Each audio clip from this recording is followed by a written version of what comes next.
Welcome back. We start with section 50. Opinions as to relationship.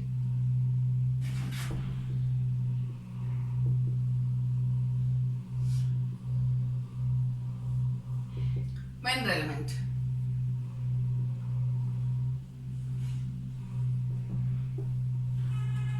When the opinion is given by a person of special knowledge as to the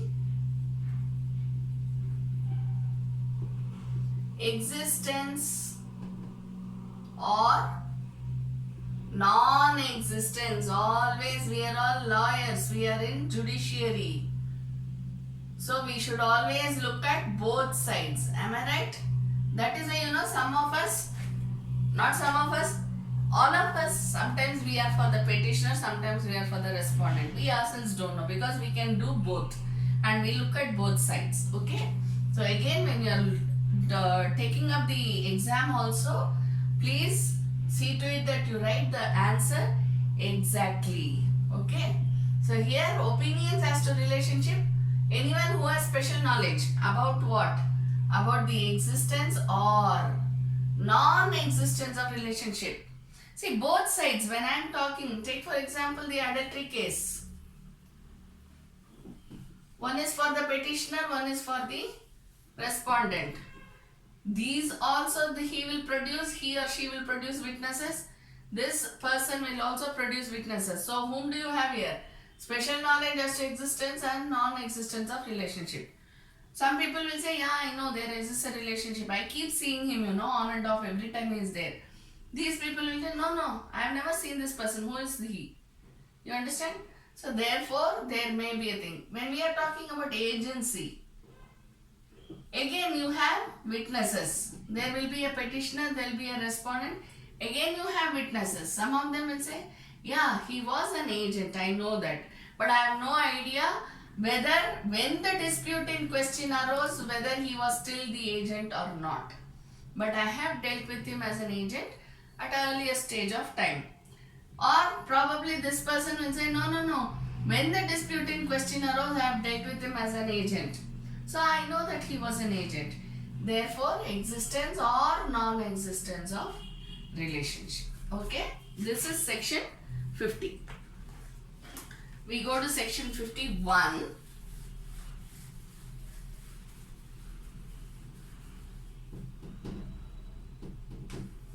Section 51, which speaks about grounds of opinion when relevant.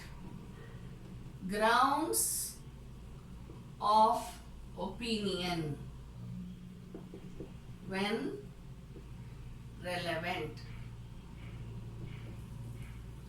I mean, there's no need to put a question mark, I just put it. Here we are not thinking about the opinions when it is relevant. We are thinking about the grounds. Grounds of opinions means what? The reason for arriving at the opinion. The reason for arriving at the particular opinion or opinions. I was talking to you about the expert opinion. Why do they arrive? How do they arrive? They look at the facts. We read it in one of the previous sections. They look at the facts and then they arrive it. Right? Facts will say, no, this is not the handwriting. Therefore, they will say that we saw both the handwritings, we examined both the handwritings, and this handwriting does not match with this particular handwriting. So what is the ground? The reason for arriving at the opinion. When does it become relevant? When the grounds itself is in question. I am saying that this handwriting is not matching this handwriting. How do I know it? Because I have seen a letter which has been previously written by the person. Okay. So then I say this letter, according to this letter, this handwriting does not match with this handwriting. Understand? So when this letter itself is in question, then the grounds of opinion will become relevant. You understand? So when there are a lot of confusions, first there is a will which is written, as we have already seen. will which is written, and then the person says no, as per this letter and will they do not match even though it is signed as the same person. Then there will be questions as to why it was done. Understand? So therefore this letter and this will, there is no problem in handwriting. I mean, it is not at all matching. So when this letter itself is in question, was the letter written by the testator or is the will by the testator? Which one is right? Then what happens? This letter and this will, whether it was written by the testator is the question over here. So then there will be the reason, the grounds of opinion, the reason for arriving at the opinion. If the letter itself is in question, then it will not be that the opinion is in question. The grounds of opinion will not become relevant. Why? Because the grounds itself is being doubted. There is no other problem. Okay, we go on to the next section now. We go on to the next subheading.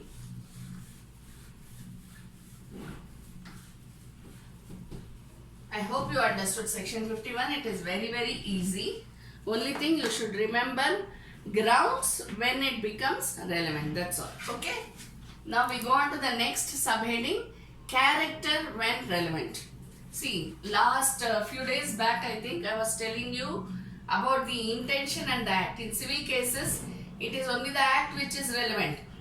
Whereas in criminal cases, it is the intention which is relevant along with the act. Right? So here we are not talking about act or intention. We are talking about character.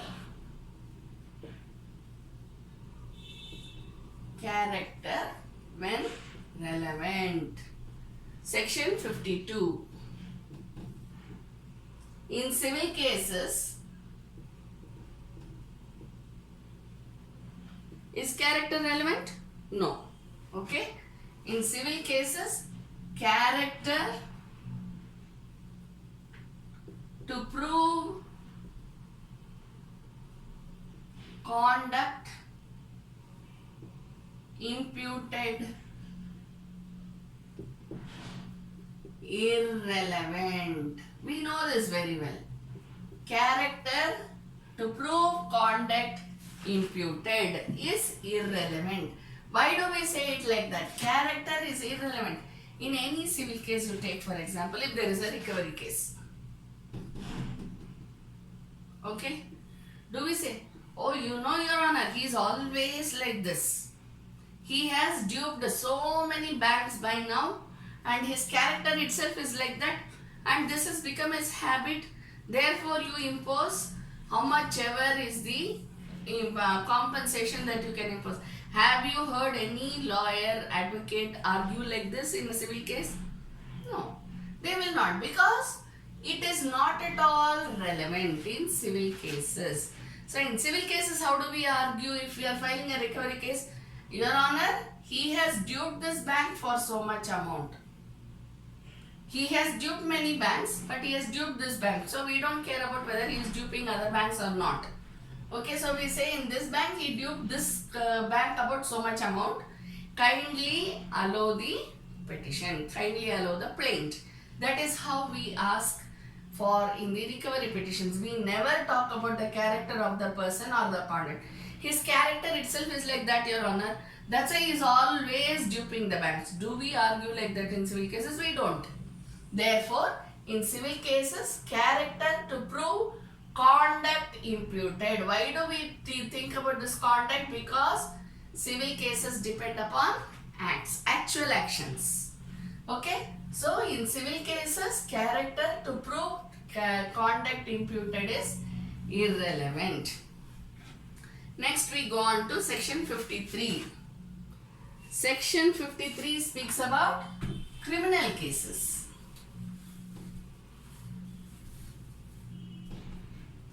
Section 53 speaks about criminal cases.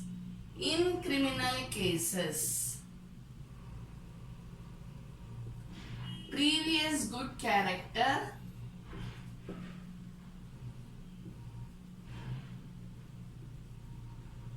relevant.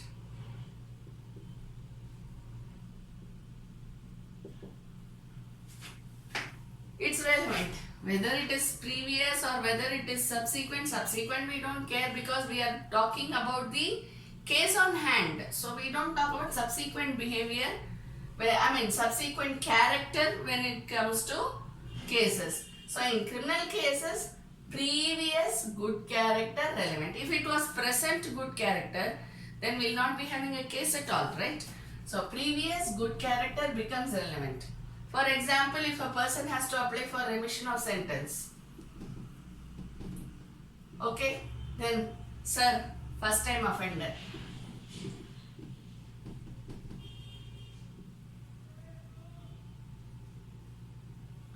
Okay, if it has to be conviction. Apart from all other things, we have already seen, we will be seeing chapter 12 and chapter 16 or 17 of IPC. The maximum punishment which can be imposed is double the imprisonment, am I right? Which relates to coinage, stamp and all that, weights and measures. So, the conviction which may be given, which may be sentenced, may be double the imprisonment allowed for each one. For the first time crime, for the first time offence, it will be a certain imprisonment. But for if the same offence committed for the second time in chapter 12 or chapter 16, then it would amount to double the imprisonment, the maximum I am talking about. Okay, so here it becomes habitual offender, repeat offender. He is a habitual offender, Your Honor. He is a repeat offender, Your Honor. So in criminal case, previous good character is very important. If he is a first time offender, if he has done something good, if he has been of good character before the commission of this offence, then that may be taken into consideration. It becomes a relevant factor. I am telling you, may be taken into consideration, not shall be. Okay, so that becomes a relevant point.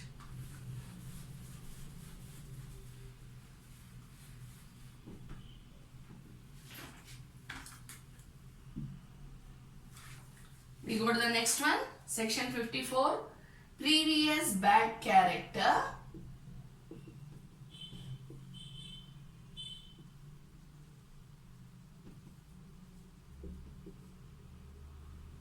not relevant.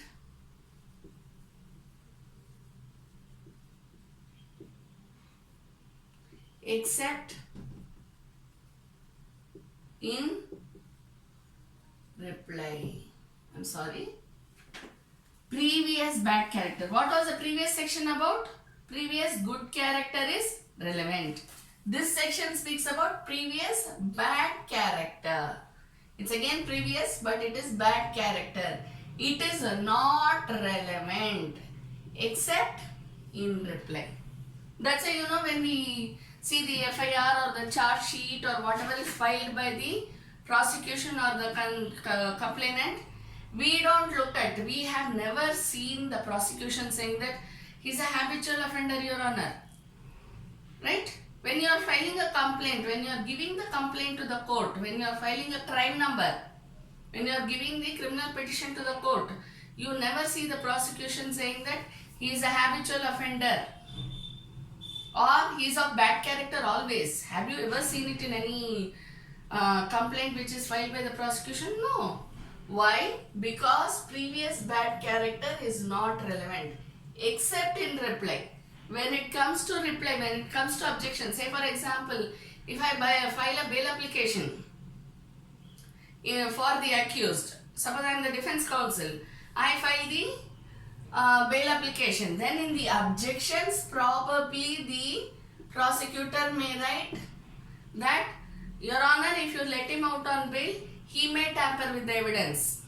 Again, there it is only may. They don't write will tamper, shall tamper, no. They may tamper with the evidence. He may abscond. Okay? So, all these things comes up only in reply. Because, sometimes what happens? Because he has already absconded once, therefore, I don't want him to be granted bail in this case, Your Honor. So, every time bad character is given, it is given only in reply, never in the case, never in the petition. Okay? Then we go on to section 55.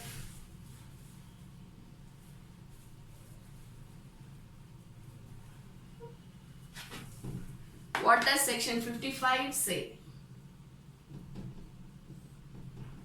Section 55, character as affecting damages.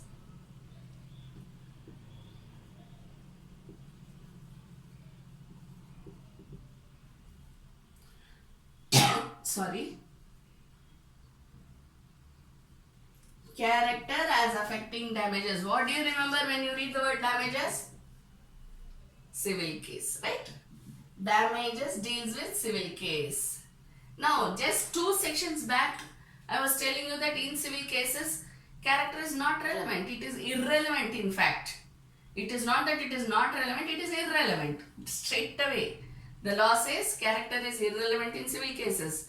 But now what am I saying? In damages, case for damages, character is relevant. Why? Because, see, for example, if we are taking up some MVC case, motor vehicle, right? If I take up MVC case, then I say I want compensation, Your Honor, because my client suffered with an accident and he has been in hospital, he has lost one of the limbs or fractured one of the limbs, whatever is the facts of the case, I will be telling the judge. So I need compensation. So therefore, along with cost, I ask for damages for whatever is the physical agony, for the mental agony, for the hospital bills, for the lawyer fees, advocate fees, everything put together, I will ask the damages. Now when this happens, what am I, on what character, why did I take up this MVC cases? Because we have to prove, in order to get compensation, we have to prove that our client was right.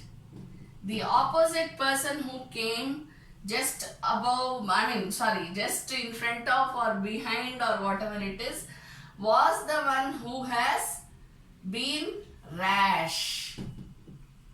You have read this very many times, I am sure. Rash and negligent driving. Drunken driving. See, all these attract penal provisions. I am not saying it doesn't attract. It attracts penal provisions, but along with penal provisions, along with getting imprisonment, when there is a specific case for claiming damages, insurance, then we file an MVC case. And in that MVC case, we say that my client was going in the correct direction in a slow and steady manner. He was stopping at the signals and then moving on. All these we write. But when it comes to the opposite party, we say that he was into rash and negligent driving, Your Honor. He was coming from the other side, but then he came on to my side. Something like that we write, right? So here when it comes to damages, character is important. Or if there is a breach of contract.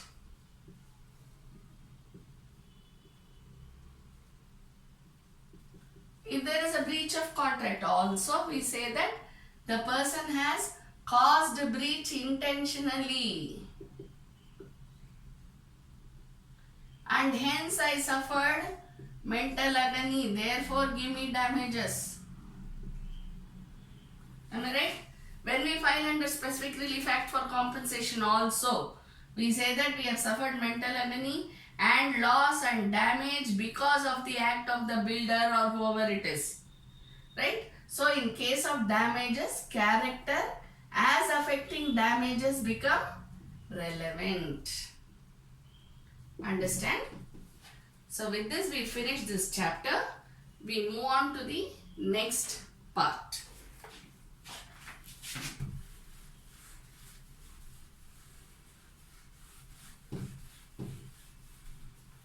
We move on to the next part, that is known as part 2.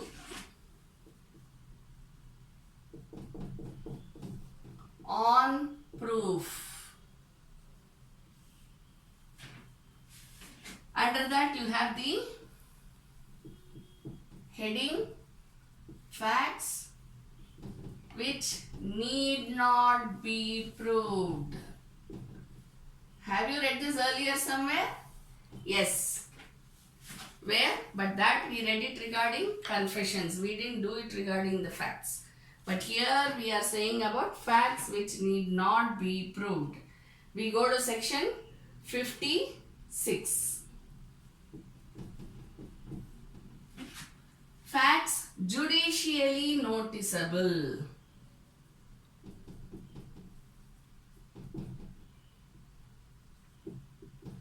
Need not be proved.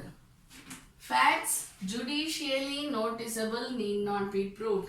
We have already read this. If you remember, I gave you some of the instances which spoke about when the court shall presume, right? So facts which are judicially noticeable, that is, which shall be presumed by the court, need not be proved. For example, if I say that this is the will the court question the will which I am producing? No, because why? Because it is on the correct stamp paper. It is for the stamp amount which is in vogue now. It has been signed by the testator. So the format as such is excellent. It is very, very correct. So therefore, the court will not for 1 minute also doubt whether it is fake or what. Understand? Only when the opposite party comes in, the court shall question the will. Okay? That too, the court will not question. It is because of the opposite party that the judge just directs the other party to prove it. Okay? In that case, we have maps, charts, plans, judgments. We did all this. Acts, notifications in official gazettes. Am I right? Notifications.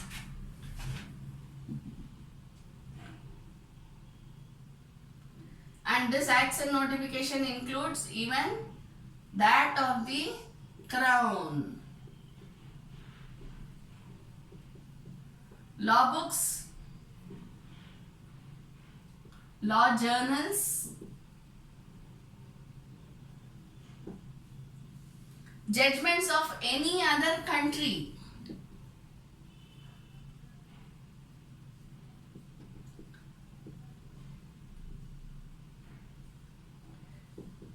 If it has been passed in the manner which is in vogue in that country.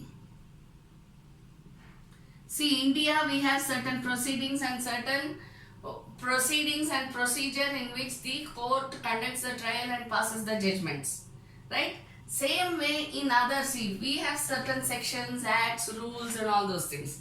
But probably even in the other countries, not probably, even in the other countries, they have their own procedures, they have their own sections, their own provisions, right? So in all these things, if it has been done by the foreign country as per the rules framed by that country, then it would be deemed to come under shall presume. Understand? So any of the rules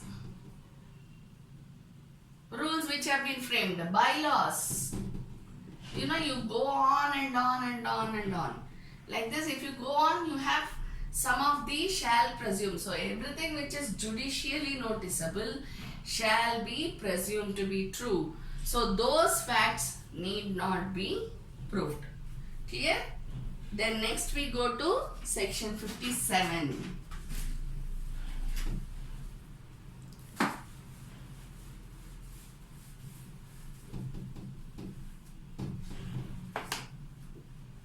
Section 57 says, court must take judicial notice. Facts of which court must take judicial notice. Again, here when we are talking about it, it shall be presumed to be true. See, when a certain judgment is passed, immediately the court shall presume that it was passed with jurisdiction, as per the procedure which is the procedure for conducting a case and coming to a conclusion. So whatever it is, the court must take judicial notice. For that you don't have to prove that it is correct. Understand? So any judgments, the procedure, the jurisdiction, anything you can take up. Some of the facts, there is no question of whether it shall be taken into consideration, it shall be presumed or not. Some of the facts. See, when I am saying that under this particular act, this is the provision, Your Honor. Okay? Therefore, I am filing this case. I, as husband and wife, we stayed in your jurisdiction. Therefore, I am filing this case in this jurisdiction. Now, will the court know whether we stayed there or not? No. But still, the court must take cognizance of this, saying that, okay, you lived in my jurisdiction, I will take up the case. Understand? So that is section 57. We deal with one last section of this chapter. That is section 58. That is very easy. Section 58. Let me just erase this.